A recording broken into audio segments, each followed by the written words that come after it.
আসসালামু আলাইকুম, সবাই কেমন আছেন?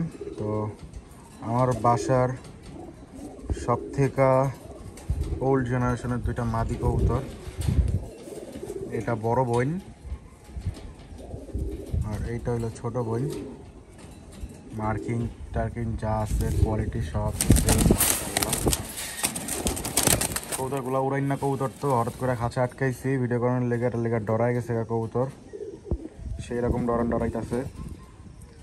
তো এইটা হলো ছোট বোন 2 দশকের, আবার মোল্টিংয়ে ঢুকছে। আর এটা হইল গিয়া বড় বোন মাশাআল্লাহ। আগো ভাইও আছে আমার কাছে, বড় ভাই।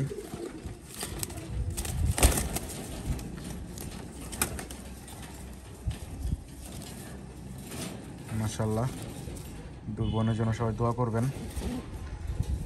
এই ব্লাড লাইনটা নিয়ে কাজ করার আমার অনেক ইচ্ছা, বাট মাদি হচ্ছিল না আমার বাসায়। তো এবার আল্লাহর রহমতে আমি দুটাকে নর বাচ্চা মনে করে রাখিয়া দিয়েছিলাম, বাট আল্লাহর কি অশেষ রহমত, দুইটাই মাদি হয়ে গেছে মাশাআল্লাহ, আলহামদুলিল্লাহ।